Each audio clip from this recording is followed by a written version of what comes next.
Hi friends, புரட்டாசி மாதம் start ஆக போது. சரி, லாஸ்ட்டாக முட்டை ஆம்லெட்டை போட்டு முடிச்சுக்கலான்னு பார்த்தா, முட்டை வாங்கிட்டு வந்தா முட்டையை உடைச்சு பார்த்தா 2 கருங்க. ஒரு முட்டையில 2 கரு. பார்த்தோன்னே செம்ம ஷாக்காக இருந்துச்சு.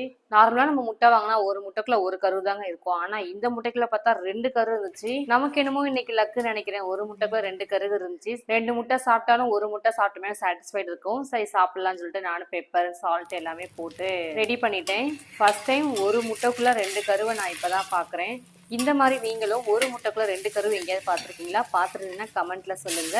2 கருவா அதனால எடுக்க முடியல, கொஞ்சம் வெயிட்டா, அதனால ஒரு கரண்டியை போட்டா செட் ஆவான்னு சொல்லிட்டு இன்னொரு பக்கம் இன்னொரு கரண்டியை போட்டு 2 தோசை கரண்டியால போட்டு முட்டையை சேஃபா திருப்பிட்டேன். இந்த முட்டையை முடிச்சுட்டு விரதத்தை ஸ்டார்ட் பண்ணலான்னு பார்த்தா கோழியோட கரணியா இல்ல எனக்கு வந்து அதிர்ஷ்டமா என்னன்னு தெரியல, ஒரு முட்டையில 2 கரு. சரி, பசங்களும் கேட்டாங்க, இன்னொரு முட்டையை உடைச்சு பார்த்தா அதுலயும் 2 கருவு. ஷாக்கிங் தான் போங்க. அங்கிட்டு 2 முட்டை சாப்பிட்டா எப்படி இருக்குமோ அது எனக்கு இந்த ஒரு முட்டையில சாப்பிட்டா ஒரு சாட்டிஸ்ஃபைட் கிடைச்சிருச்சு. சாப்பிட்டு பார்க்கலாம் டேஸ்ட் எப்படி இருக்கு. 2 கரு இருக்கிறதுனால சாப்பிட்டு பார்த்தா பெருசா டேஸ்ட் ஒண்ணுமே டிஃப்ரெண்டா இல்ல. நம்ம நார்மலா முட்டை சாப்பிட்ற டேஸ்ட் தான் இருந்துச்சு. மத்தபடி வேற எதுவும் புதுசா எதுவும் இல்ல. என்ன மாதிரி நீங்களும் ஒரு முட்டையை உடைச்சா 2 கரு பார்த்திருக்கீங்களா? பார்த்திருந்தா கமெண்ட்ல சொல்லுங்க. பாய்.